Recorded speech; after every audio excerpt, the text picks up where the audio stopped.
it really comes down to how comfortable you are letting go of control, and you'll be able to level up your game a lot higher.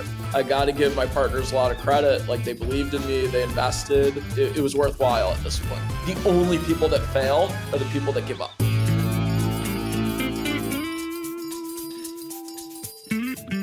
Hey everybody, I'm Jeff Munn and welcome to the Pick Now podcast.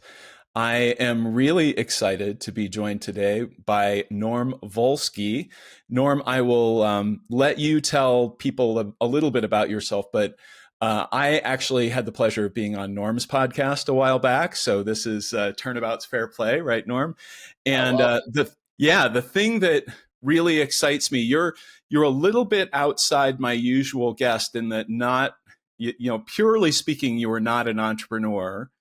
And yet you are. You've got this intrapreneurial journey, this entrepreneurial journey, lots of questions along the way, lots of decisions that you didn't know were going to work out. That, of course, is the whole point of the Pick Now podcast, being afraid and doing it anyway. So Norm, welcome. Love having you. Thank you for having me. And I'm a big fan of you and what you do for other people, and really happy to talk with you about all things entrepreneurship. Awesome. So you started out and you are still a recruiter. So how'd you get into recruiting?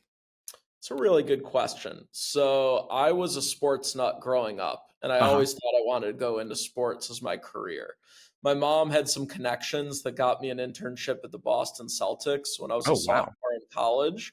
Sounded very glamorous, and I had a lot of friends that were a tad jealous when I told them that.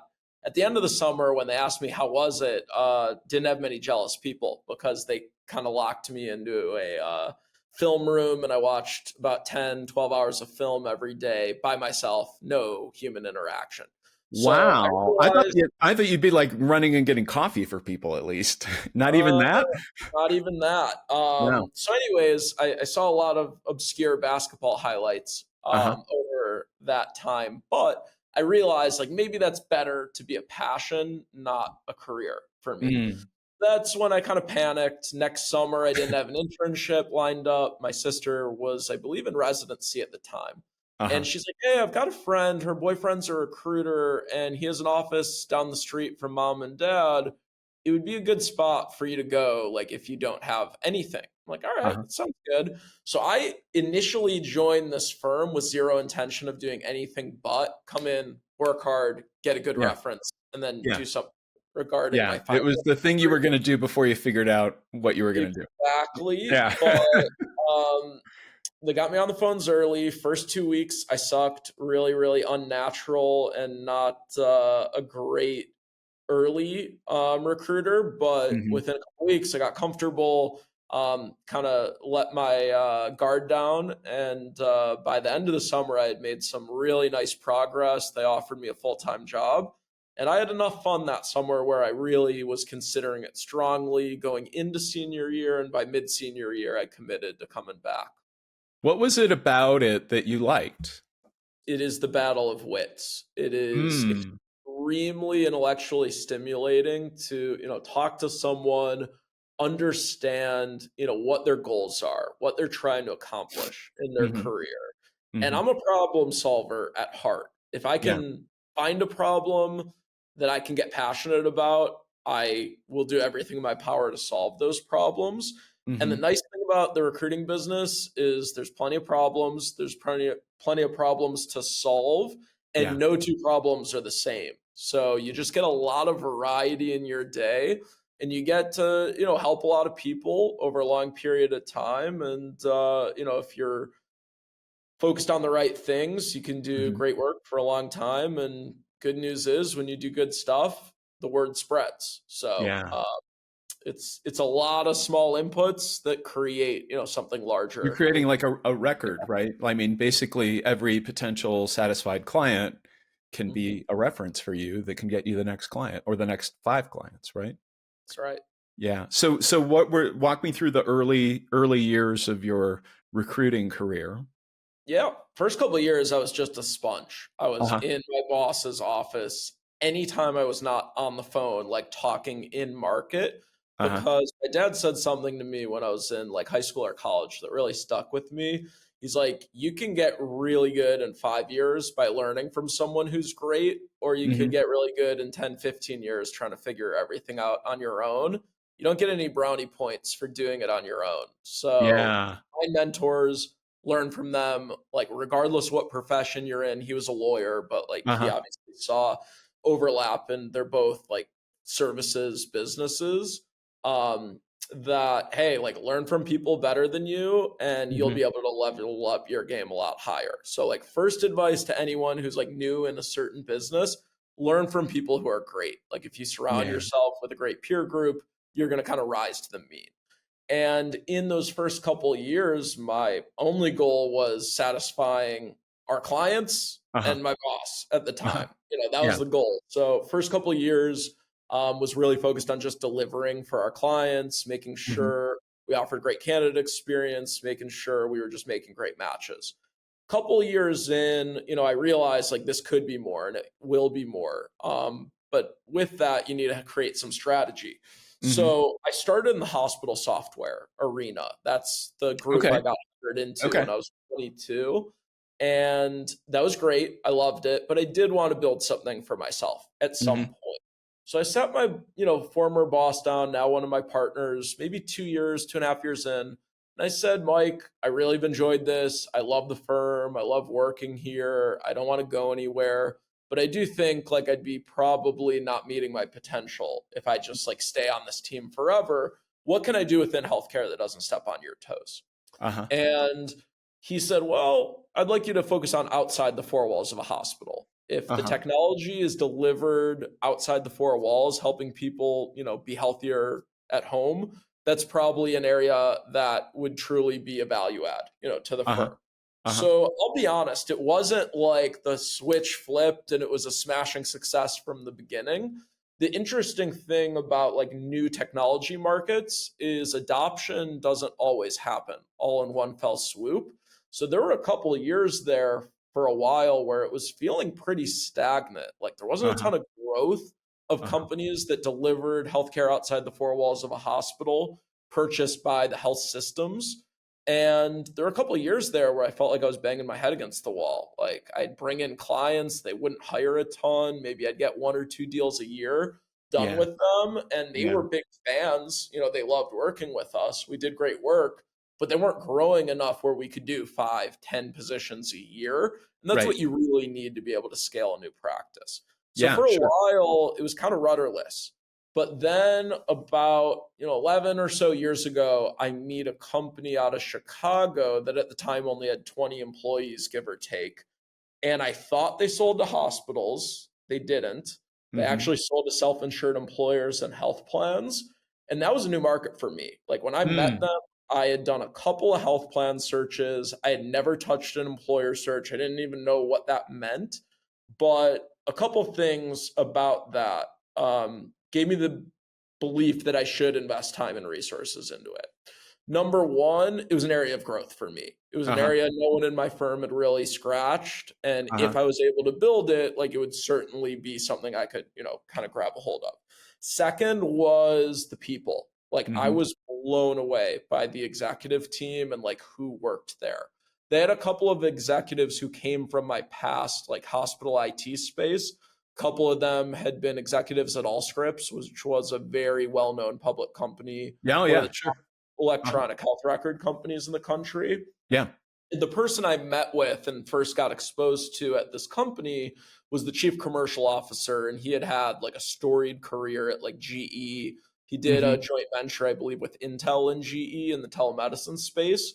And when I met him, I was just blown away by like his abilities. And ultimately, I thought to myself, how could you not bet on Jim, Glenn, and Lee?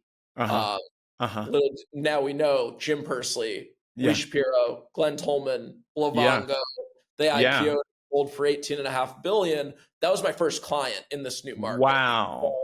So talk that about a home run, man. it Yeah. was, and a lot of that's luck, right? Uh-huh. Like a lot of things had to kind of fall into place. But once I got that at bat, I remember talking to Jim on a Friday. It Uh-huh. was right around Thanksgiving. Uh-huh. And this was like 11, 10 years ago. And he said, I need 10 hires. And when I heard 10 hires, I'm like, I have clients that give me 2 a year. Right. Like Right. 10 all at Yeah. once. This is Yeah. insane. So I was very Yeah. excited.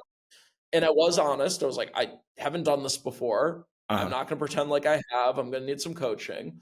But I said, if you're willing to bet on me, I won't let you down. I will Yeah. work my ass off. I'll figure this thing out. And I showed up the next morning, Saturday morning, and I got to work. And Yeah. I probably worked 7 days a week for the first 6 months to make sure I could come through for Livongo.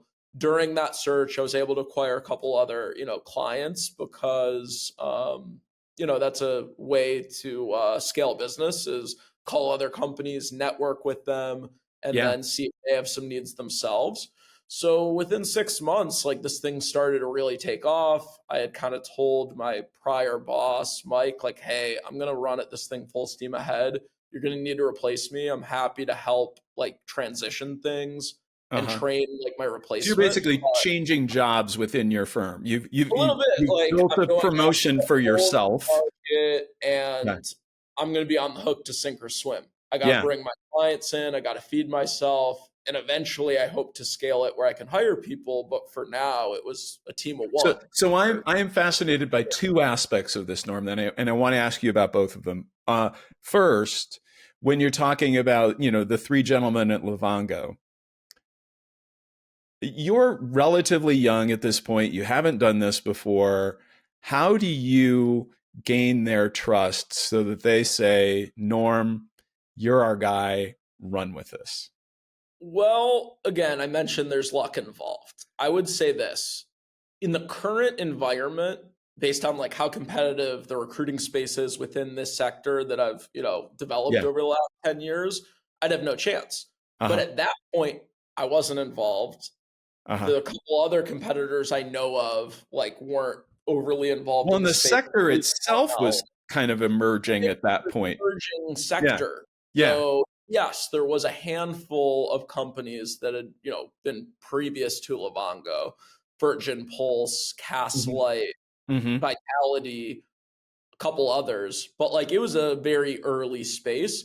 So I did benefit that like no one could bring a huge track record. So they Right. kind of had to take the chance on someone. And I de-risked it for them. I said, hey, give me 2 to 3 weeks. If I Yeah. don't come through, fire me.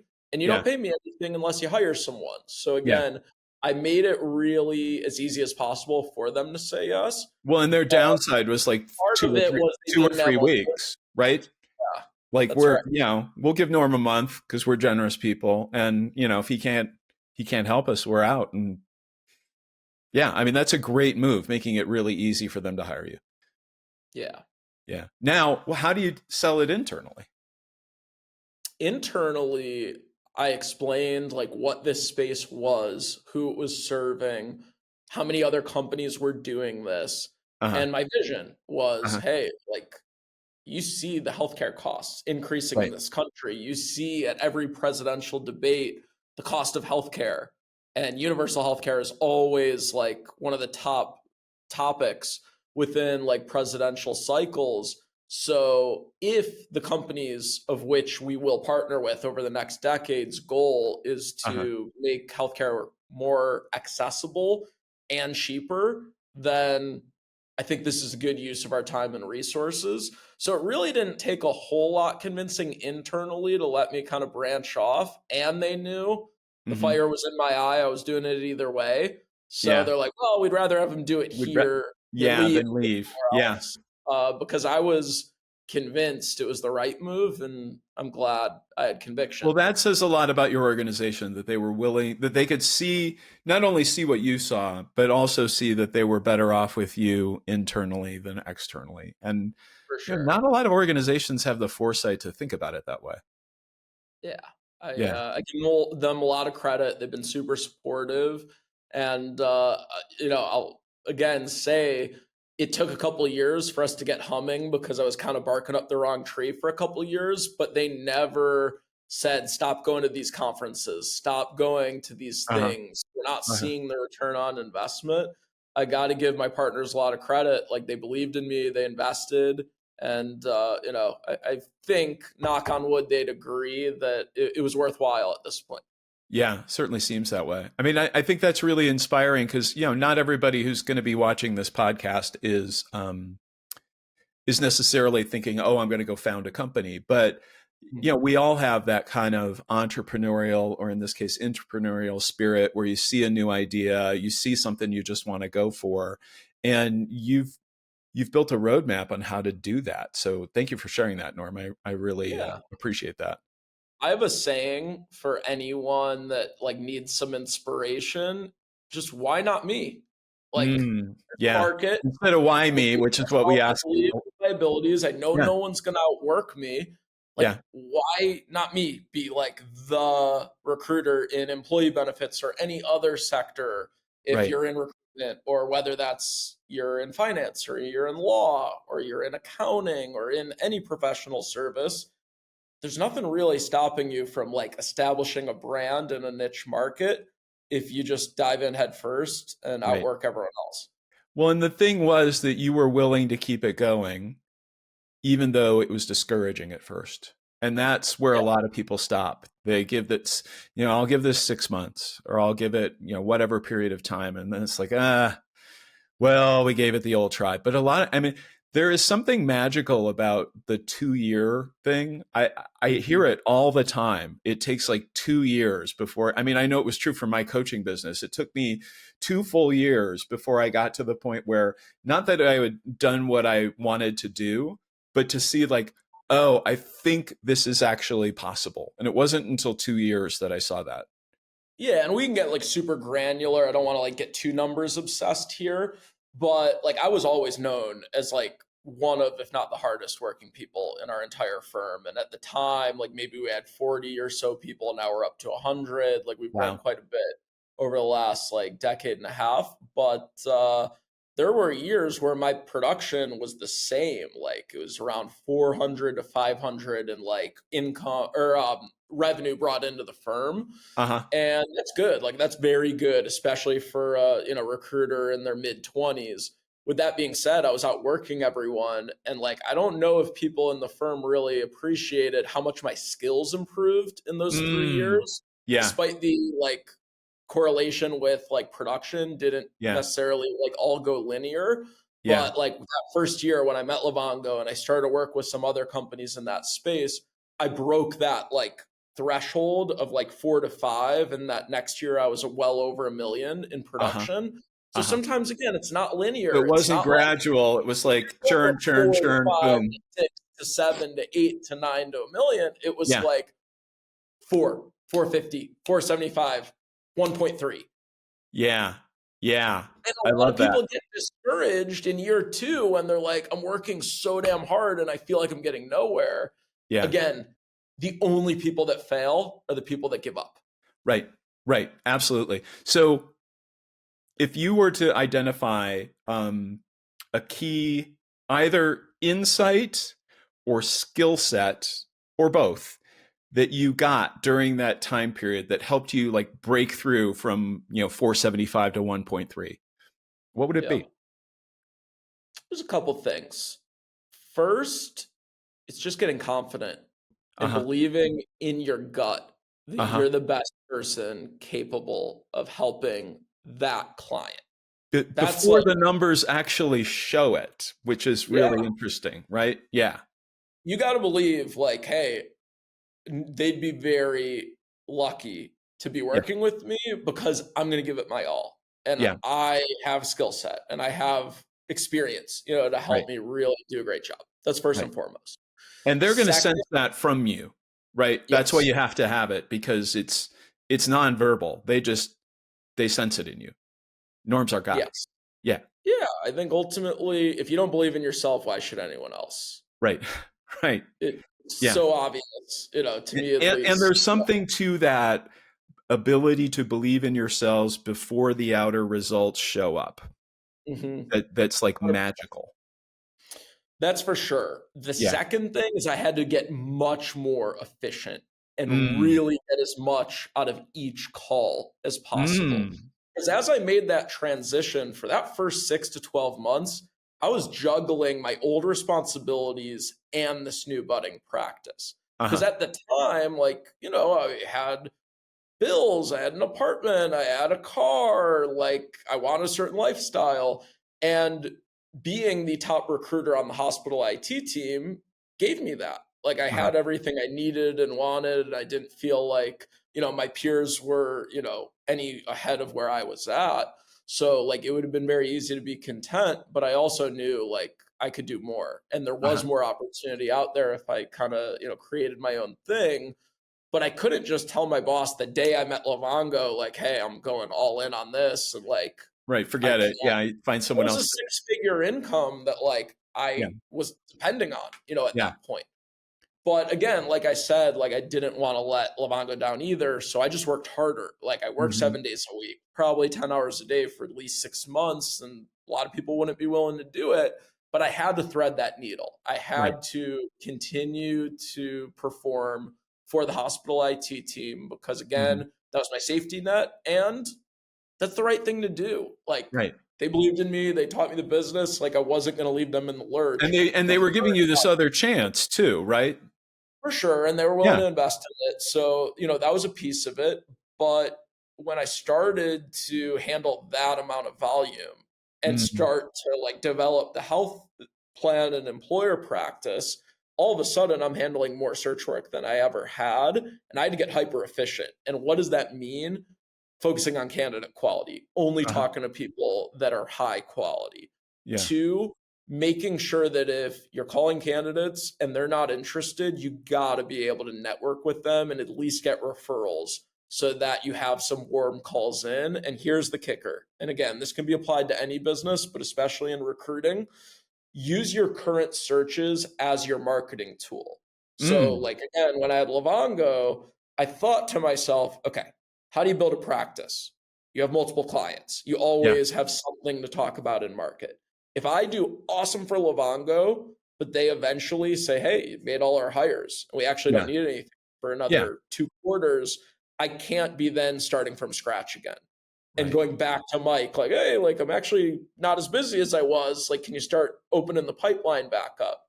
Right. So basically, what I started doing was I'm like, all right, which companies do I want to know? Have their Hmm. executives know that we're doing the Livongo work. Yeah. And by that association and by our professionalism, our approach, how we're asking for referrals, how professional we are, it almost occurs to them, why don't I have this person and Mm. this firm working on my behalf? Uh-huh. That's Uh-huh. better than anyone else I've seen that I've been exposed to.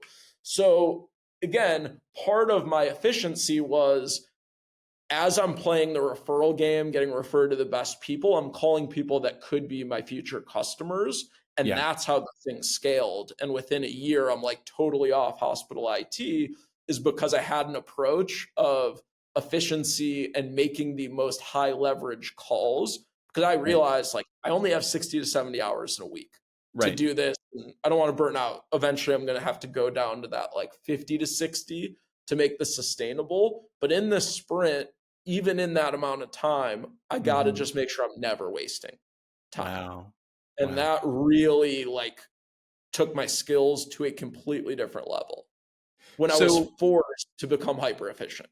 yeah. So in the 2 years that it really took for you to get this thing moving, tell me about the hiccups, the moments of doubt, the question where it's like, I don't know if this is going to work. I mean, you talked about going to conferences and, maybe the firm wasn't that Yeah. excited about you doing it because you didn't have anything to show for it. I mean, what was going on for you internally during that time?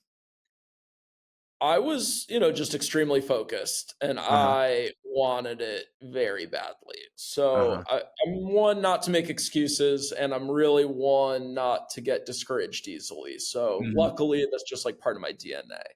In terms of challenges, it really was the age gap. Like they Mm. saw a mid 20s person that Yeah. was trying to help companies that had billion-dollar potential and expectations. Right. So really, I had to differentiate and be able to show, hey, I might not have the gray hairs yet. Now I do. But you're getting something from me and my team that you wouldn't get with someone with, maybe longer in the tooth. So you got Yeah. to play to your advantages. Like you Right. have to be very, very honest with yourself on like where you have major advantages, where you have disadvantages, and just play to your strengths. And more importantly, be honest about what you don't have. So Uh-huh. for example, those first couple of times I pitched new clients after meeting Livongo, they'd ask like, who else do you work with? I'm like, Uh-huh. all right, I work with Livongo. They're like, well, who else? I'm like, well, Uh-huh. I'm kind of new to this space. This is my first 4 months or 5 months. Yeah. Oh, well, we're talking to some other people that might have a little bit more experience. I would have to then combat that with, well, here's the good news. The only company I cannot recruit out of is Livongo. I can Uh-huh. recruit out of every other company in the country. Yeah. So where my competition might be restricted, especially because this space is new and Yeah. there are companies, only so many that have done this before, yes, I won't recruit out of Livongo, but I'll recruit out of anyone else. Uh-huh. Let me hunt for you. Let me go Uh-huh. out and uncover these people. So again, like you're always going to have certain things that help you in the business, certain things that are standing in the way, and you've got to acknowledge them and be ready to combat them.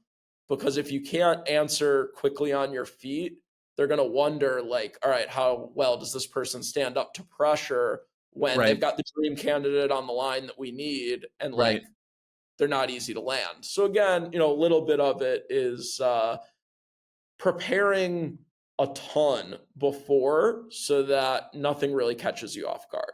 Well, and you just had, tons and tons of reps too, which is, 70 hours of conversations week after week after week. You're gonna, even without prep, you're gonna get really good at it. And when you throw prep in it, yeah, that's fantastic. 100%. And again, like that muscle memory is so crucial. And I forget who is quoted with this, but I saw it on Instagram recently. Might have been Alex Hermazi. But, anyways, it's basically like work so hard that it's literally like not logical that you could fail. Mm-hmm. Yeah. Yeah. That makes sense. And well, and I think, what is failure?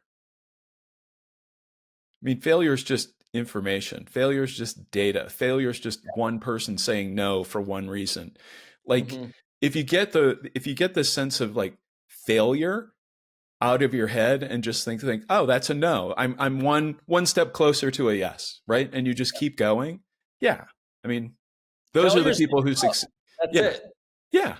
Exactly. You Exactly. Awesome. admitted defeat, you admitted failure. Until you do, you're just learning another way on how not to do it. Right. Or What's that Edison quote that he learned how 1,000 ways not to invent the light bulb or something like that? before Yeah. you learn how to. Yeah, exactly. Okay. So let's move forward. You mentioned a team. At what point is it beyond you and how did that happen? And so now you're going from to your firm, invest in me to, yeah, I need some more bodies to help me out with this. Again, for me at least, it came down to 70 hours a week wasn't able to service all my clients. And that's Uh-huh. when I said, okay, So you I, basically recruited enough clients that it was abundantly clear that you needed more people. and I could afford to invest. Yeah. And even if it wasn't a completely linear path, it was a Uh, worthwhile investment. Like yeah. that's just any professional services. But let me explain how we got there because I Yeah. think it's a really interesting thing. And it's something we're going to touch on later because I know where this conversation's going. Yeah. So Livongo becomes a really nice client. We won their exclusive business. That was our reference account and like that was our foray into the space. Through that search, we met, maybe three or four other companies that started giving us some work. So we started to have some volume. We were starting to de-risk the business by not necessarily having one revenue source. Right. Maybe 6 months after we made like all of those placements at Livongo, I get a call from Jim Pursley, chief commercial officer, my main contact, the first person in the space to believe in me. And Yeah. he calls me and he says, Norm, I need your help. I said, Mm. Jim, you're my top client. I'll do whatever you need. What do you need? He said, well, I'm helping a couple entrepreneurs. They founded this company doing their doctorate thesis in college, master's program, and I really think you can help them. And again, I'm still learning the space. Like I'm Yeah. still just drinking from a fire hose. So I ask, I'm like, oh, what is their company? What do they do? He says digital MSK. I'll be Mm. honest, did not want to sound like an idiot. Didn't So I know just what kind of MSK was. I didn't know what he was referring to. Yeah. So I Yeah. said, oh, sounds really cool, Jim. Happy to talk to these guys. Really appreciate it. And I'll Hmm. fill you in. I'll let you know how it goes. So I go on to Google and I type in digital MSK. Nothing pops up. I'm like, all right, I Really? think I can figure out digital. What is Yeah. MSK? And musculoskeletal pops up. Yeah. So again, at that point in the industry, there was wellness, there was diabetes, there was mental health, there was some resilience, and there was some care navigation and some price transparency. That's kind of like where Yeah. digital health was. The Maybe a different little bit lanes. Yeah. sleep was another area that was like an already established area. Uh-huh. Well, musculoskeletal was not, from what I could find. And what I couldn't figure out is I'm like, how is like someone's physical injury have anything to do with like employee wellness? I just Yeah. didn't like connect. But I said, Jim's a good guy. I'll talk to these guys. So, anyways, I get on the phone with these two entrepreneurs. I didn't prepare at all, I'll be honest, other than like searching what MSK is. Yeah. You had a couple And Google searches. Yeah. I jump on. I say, hey, Jim has great things to say. Tell me about yourselves. Uh-huh. Within 2 minutes, my jaw's on the floor. Mm. They described something that, whatever they said, I went from back of my seat, kind of just to, I am ready to pitch. I want to jump aboard this rocket ship because I believe in this. I believe what they are doing is going to be transformational. Interestingly, those two people were Dan Perez and Gabriel Mecklenburg at Hinge Health. They Uh-huh. IPO'd maybe 4 months ago Yeah. at $3 billion plus, and they are one of the most successful digital health companies in history. Like they are the gold standard. And we were lucky enough to win the business that day. And again, when I met them, they might have had 20 employees, couple Hmm. of pilots. They had one salesperson, Aaron Wilson, who was phenomenal, but they were like trying to scale their commercial organization. And they're like, hey, you're finding great people for Livongo. We'd like to find those same people, but probably a little bit more startup oriented and a little Uh-huh. bit more gritty because we're evangelizing. Like, Right. lucky for Livongo, Omada was already there. A couple other diabetes management companies were there. Like, this is greenfield. This is Yeah. completely new.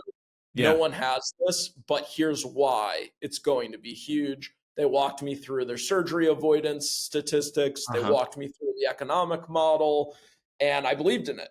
Full Hmm. stop. I Hmm. remember thinking at that moment I met them, I'm looking at a company worth hundreds of millions of dollars in the future. Little did Wow. I know I was selling them short, but like Yeah. at By like the time, 10x.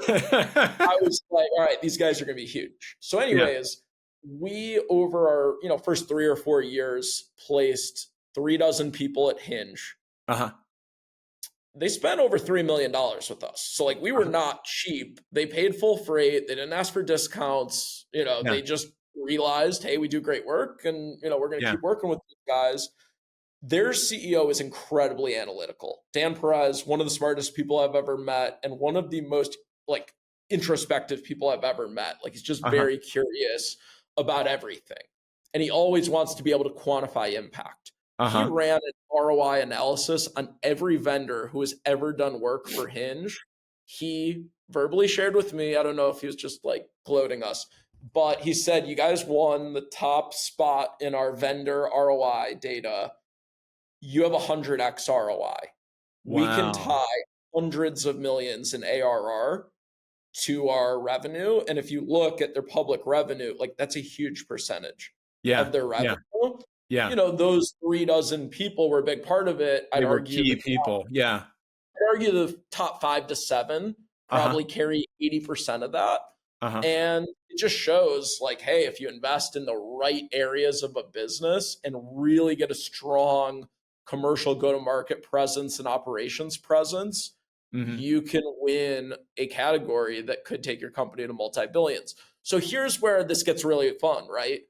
You have Livongo and they Hmm. start kicking ass. And then Yeah. you have Hinge and they Yeah. start kicking ass. Yeah. And you have some other clients. But when you have those two 10 Right. years ago, 8 years ago as like your top clients, all of a sudden, like, you have experience, you have cachet, you have Right. market knowledge, and the other companies want to come aboard Yeah, the and people are work. going to come to you. Or at the very least, they're going to take your phone call, right? Yeah. Correct. So Yeah. within a year or so, Dan introduces us at Hinge to Sami Inkinen over at Verta Health.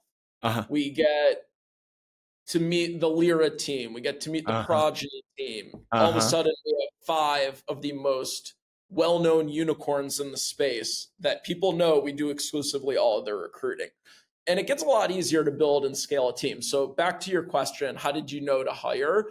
We started Yeah. bringing in clients where I'm like, no, this could be big. And I had partners that had groups that were 3 people, 5 people, 10 people. So I Mhm. already saw, like, okay, when you hit certain levels of production, it's hard to scale it past X without this many Right. recruiters. Like, Right. there's just breaking points in the business. Right. So, within, I'd say, 2 years, it went from me by myself to having like 4 full-time people Uh-huh. working on the team. Within like 3.5 years of that, I had a 10-person team, and we scaled it really quick. And I Yeah. learned a lot about leadership. I made mistakes. I adjusted. I made some great hires that are still here to this day. I made some hires that, didn't work out. Some of which, like, maybe if in my current leadership structure, maybe they could have been better off. Like, a lot of learning experiences. But What that's did the you inflection point where Yeah.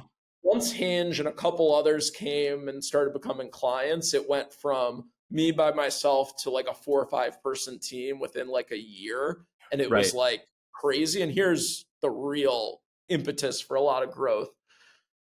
We were doing really well pre-COVID. Like, we were Mhm. hitting huge numbers. We were like getting all types of questions within the firm. Like, what are you guys doing so different? Why are you having so much success? How can you do so much with so few people? But then COVID hits and all of our positions drop off. And I've got Mm. this 4-person team paying all their salaries, and we have 0 to work on in Uh-huh. April of 20. By May, every client came back with double the amount of positions. And oh, by the way, we're in lockdown. I have nothing to do but work. Uh-huh. I had no distractions. So Yeah. that year was this huge growth year. To this Right. day, we've not had a revenue year like 21 and 22 since. This year, we will hit our high Uh-huh. going back to 21, excuse me. Mhm. Mhm. Um, but again, it like took a little bit to get back there. But that was the also another like big growth year, not only from like a production standpoint, but also skills and like getting Yeah. good at the craft. Like, the Yeah. amount of reps we had to do through COVID, that year and a half made myself, Mitch Herman, Tyler Slomovitz, who were like with me in the trenches, Mhm. um, they got a lot better in those years as well. And all of that knowledge is now being able to cascade down the team who weren't there during that time that did, do benefit from, all of that like massive increase in skill. So before we get to your side gig, which I know I want to talk about too because it fascinates Oh, yeah. me, and just the fact that you have it is also fascinating. Mhm. You're growing this team. You're going from 1 to 10. What are you learning about yourself as a leader? What the kinds of things you need to take on, the kinds of things you need to let go of. How would you Yeah. advise, a more purely entrepreneurial person on how to make that transition, including where'd you screw up? Yeah. That's a good question. Um, Again, I've learned so much over this last 9 or so years. It's like I could have a whole episode in and of itself, on Yeah, that. sure. Um, I'd say the biggest mistake was I just thought leading by example would be enough at the Mm, beginning. mhm. Um, Follow me, follow what I do, see how I do it, see it, and Yeah. try to emulate it. I've definitely learned not everyone's going to have your same style. What works for you is not going to work for other people always. People kind of have to make it their own. They have to have some ownership. You got to give them latitude to fail and learn at their own pace and make certain mistakes. and being easy on them and like actually embracing Uh-huh. mistakes and Uh-huh. embracing people who communicate which mistakes they made and actually not like admonishing people, but being very expressive that like if you make a mistake and don't share it with the team, Right. that's a million times worse because now another 8, 9 people can't learn from that mistake. Right. Only It's me. actually good, right? If It is they're willing good. to make these mistakes and share them, then everybody gets to learn and not make the same mistake, So I right? think, Yeah. those were my greatest learnings. And I'm sure you can have some of my best teammates on the pod at some point, like Mitch Herman and Trevor Yasno and Tyler Slomovitz, who can tell you all the mistakes I made. I'm sure they can have a long laundry list of them. But, I think from a scale standpoint, it really comes down to how comfortable you are letting go of control and trusting other people. And it really comes down to what are you best at? Like, what Uh-huh. are the things that you can do that are not easily taught and not easily transferable to someone with less experience or, Yeah. whatever it may be, and almost outsource everything else. Yeah. And the biggest mistake I made, like as we've scaled this thing, is not hiring operations talent sooner. So Mm, yes, like, the logical way to grow a recruiting business is hire more recruiters and get more clients, and it's just like a linear path. But I would argue up until 2 years ago, I was a hamster running on a very lucrative hamster wheel. But if I didn't show up to work the next day, like a lot of things would just halt to a screeching halt yeah. in terms of progress. Yeah. By hiring operations, by elevating Tyler Slomovitz into the chief of staff role, by Yeah. hiring Randy Price, who has already gotten 3 promotions in a year and a half, since Yeah. joining the company. I don't even remember what life was like without him. Uh-huh. Um, then him getting so busy where we hired Kayla Musso and Yeah. having Casey Kaiser help manage some of the recruiters and be like a recruiting manager. By having these 4 operations people, it allows me to work top of license. It allows my recruiters to stay on the phones and be in market, be in network, talking to the people they need to talk to on a daily basis, and make sure all the other things do not slip through the cracks. So, my biggest advice to entrepreneurs trying to scale, you have to invest in something to build it much bigger. You can't get blood from a stone. You Yeah. can't do nothing and expect everything. Yeah. Yeah. Awesome. Know what your Okay. limitations are, know what your limits are, know what your weaknesses are, and Yeah. surround yourself with people that complement your skill set. And, Have strengths where you're weak. what are the things that you focus on now? Like, there's this idea of like, there's the 20% that you're really good at, you're really passionate at, you alluded to, you get rid of the rest of it, right? Like, what's your 20%? What are the things that Norm loves to do and Norm is the best person to do? I spent all my time persuading and evangelizing. If it's Hmm. not one of those two things, I don't spend time on it. There are Uh-huh. better people that can Yeah. help anyone who reaches out on anything else other than that. Yeah. And again, we'll talk about this other business that we started Well, about a that's year the ago. persuading and evangelizing. That's a great But little segue if you want to go right again, there. Yeah. people a lot of times ask, like, how do you juggle both? How do you do both? How much are you Uh-huh. spending on one versus the other? And I tell everyone it's the same core job. Uh-huh. My job for the last 15 years is identifying early stage companies that have the opportunity to scale and being there alongside them to help them scale and help Uh-huh. them reach their potential.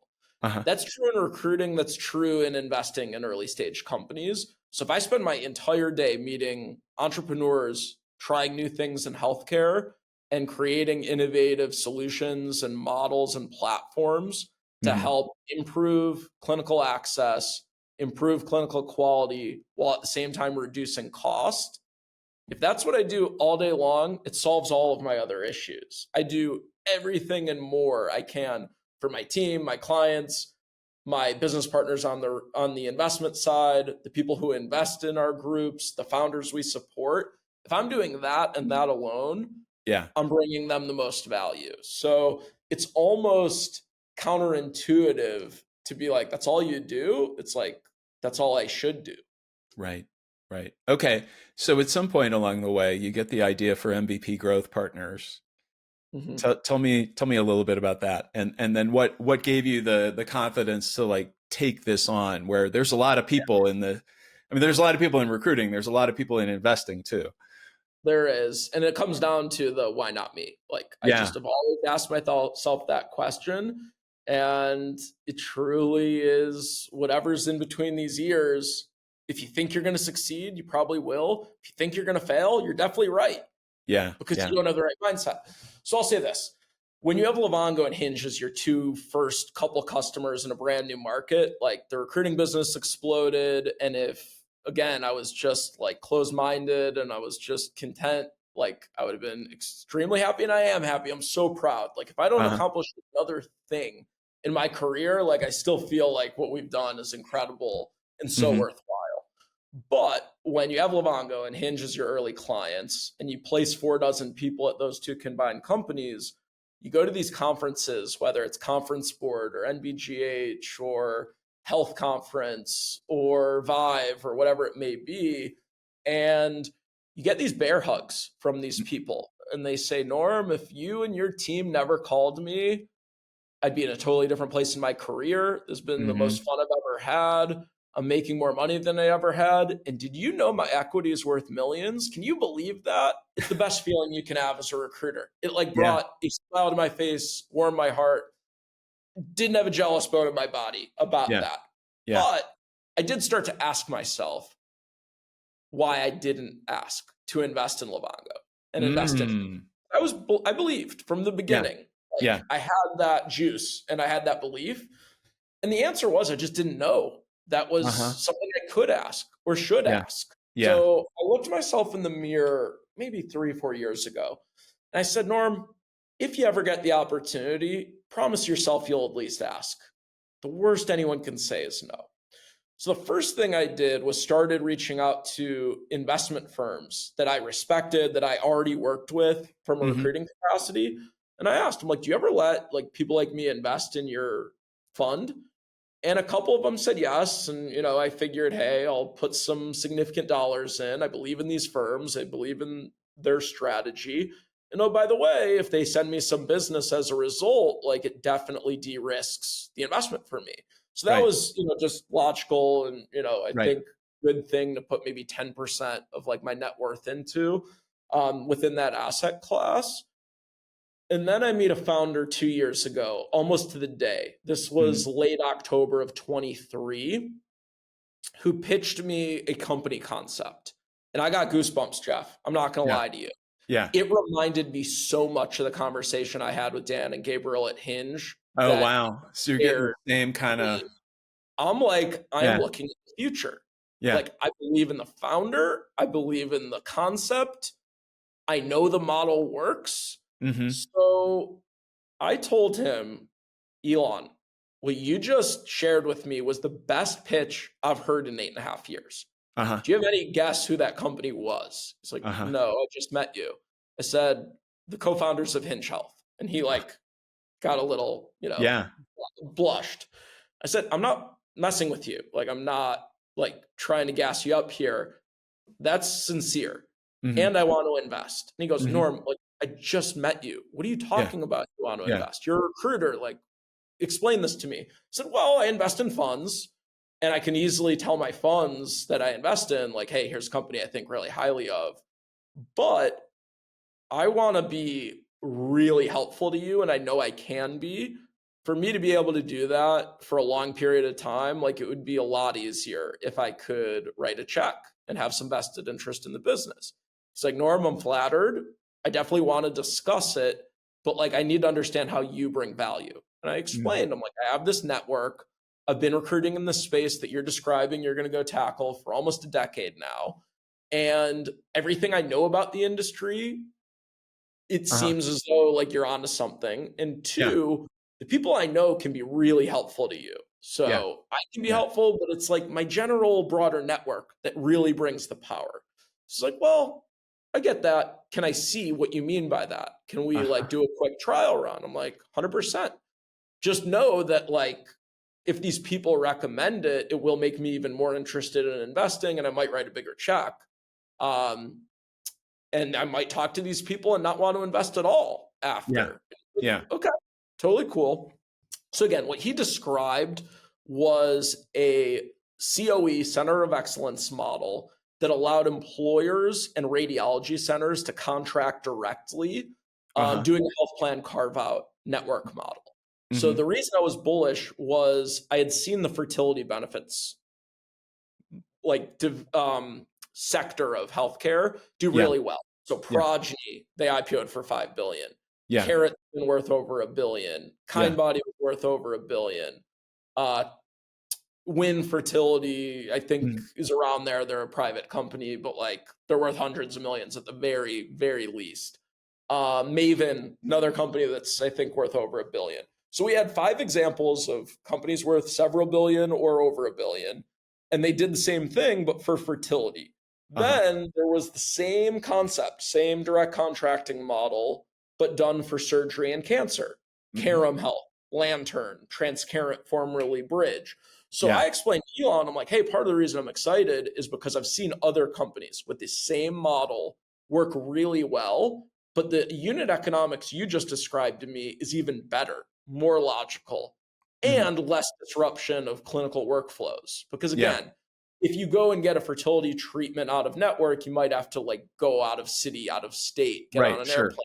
Same thing with the Carum and Lantern model. Sure, they have some local geographies, but there are times where a patient has to get on a flight to get a cancer treatment or a surgery. Well, and just the number of things you're talking about is relatively small, high cost, and you're talking about everybody's getting this, right? And it's relatively low cost, and so potentially, many more dollars. Radiology scan in a given year, so it impacts over half your population, which is really exciting, and that's a statistic he had off the top of his head. So within a couple of days of meeting him, I have him talking to the chief commercial officer of Transcarent, the COO of Carum, the VP of partnerships and corp dev at Hinge Health. These two I placed in their jobs at the time. The VP of product and innovation at Progeny, commercial leadership teams at Sword and Lantern, and then the person who runs all channel partnerships at Teladoc Livongo, and then 2 very high up individuals within Willis Towers Watson and Aon. So 2 brokers and consultants of influence and 7 potential resellers and like collaborative companies. Within a couple of days, I get a call from Elon saying, hey, I'll take as big of a check as you want to write. Like, I want more of Norm's help. I said, all right, you got it. But in that time, these people are getting back to me like, this is transformational. This is unbelievable. Like, this is really cool. I think you found something great here. So anyways, after getting all this feedback, I invest when the company's worth $5 million total. About 7 to 9 months later, Elon was starting to scale the company. There was more customers. They had converted some pilots to full paying customers. They're starting to get some critical mass. He's like, hey, I need to hire an exec team. I need a commercial leader and I needed an ops leader. I said, Elon, happy to do it. I want them full in equity. I don't want cash. I want to double down and pretty much double my equity stake in your business by doing those fully on equity. And then I go to my partners and I say, hey, my effective commission rate's about 70%. I want to buy out your other 30%.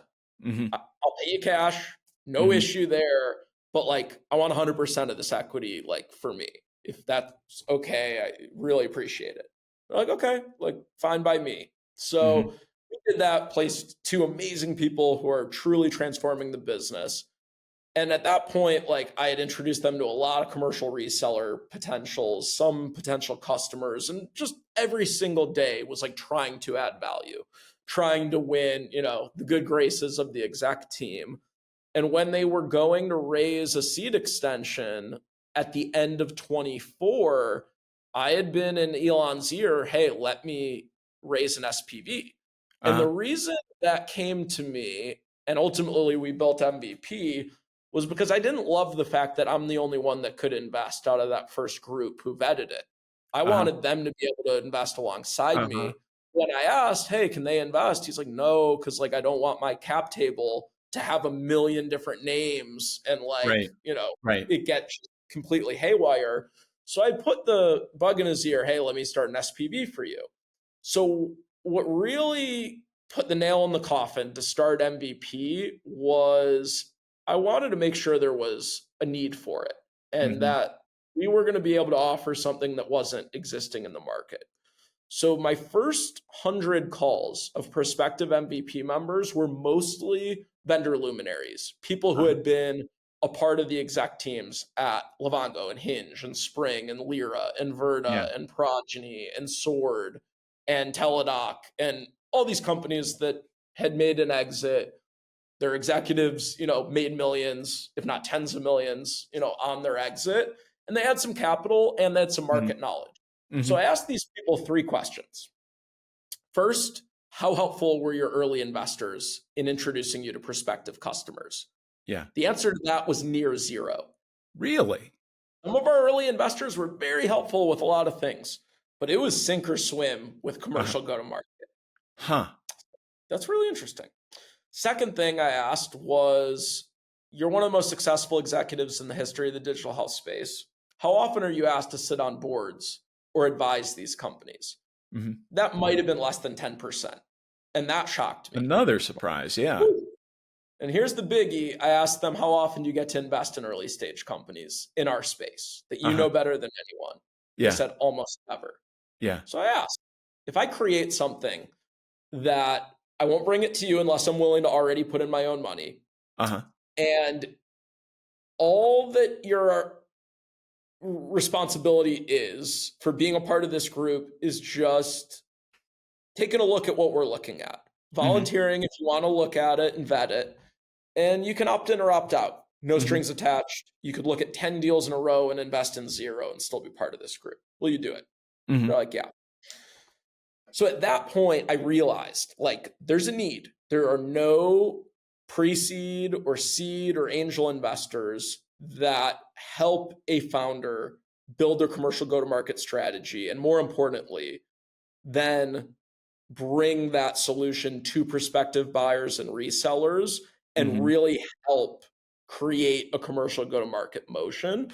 So upon that, I started to realize, okay, this thing could be big. This thing has some heavy hitters in it. I didn't want to build it by myself. So our friend Manny Menendez, who actually introduced us, he Yeah. was my first call on the commercial leadership side. He was all in. Jason Perot, former head of benefits at AT&T and Boeing for 27 years, founding member of EHIR, actually came to the vendor space and worked at Vita now for over Mm. 4 years, Mm. running all strategy and partnerships over there. They were the two perfect business partners because one had been the buyer, one Yeah. had been the seller, commercial leader, and like broker consultant in his Right. background. And at that point, we had, I thought, everything we needed from a leadership standpoint. And when we all came together, that list of 100, 200 people ballooned up to now over 500. We invested in our first deal in One Imaging. We raised $850K on an $18 million post. I'm not at liberty to share what they're worth today, but let's just say our investors are extremely It's a little thrilled. more than 850K. Yes. And most importantly, every single person that we recommended implement One Imaging or Yeah. recommend it to their customers, all of those that believed in us are experiencing huge cost savings in one of the highest margin areas Yeah. of a health system business model. And we carved it out. And we're allowing employers to carve it out and no longer be price gouged on medical imaging. And we are saving the larger customers of One Imaging millions of dollars in 2025 each on the radiology spend. So, most importantly, now we have benefits consultants, benefits Mhm. leaders, health plan executives coming to us asking us, what do you have next? Yeah. What's the next company that can help us actually bend this healthcare trend? Yeah. And that is what I'm most proud of. And, couldn't have built it without Manny and Jason and, just But, so yeah, but I much mean the myself roots of that we've been able to, build this and we're only scratching the surface. the thing that I love that you saw was in that initial conversation with Elon, you saw my network has value. And Mhm. really everything started from that. So from Elon's perspective, it's like got all these people and then you saw that conversely, your network's access to all of these great new companies has value for the network. So you putting that all together, I mean, it's like you've been a matchmaker your whole professional career. That's what this is, right? It's matchmaking on a much bigger Professional scale. professional matchmaking, and again, if anyone takes anything out of this, my greatest piece of advice for anyone, and this applies to anything, take your own self interest out of it. Uh-huh. How do you help others around you win? And if you're helping them win, you get lumped in and grouped in with them. But I think what so many people make the mistake of is being so focused on how do I benefit? How do Right. I get to the next level? It's like if you just help everyone around you succeed, Yeah. it's going to happen by accident. Yeah. Yeah. Well, and also very intentionally, Norm. And that's a great place to close this conversation. Thank you so much.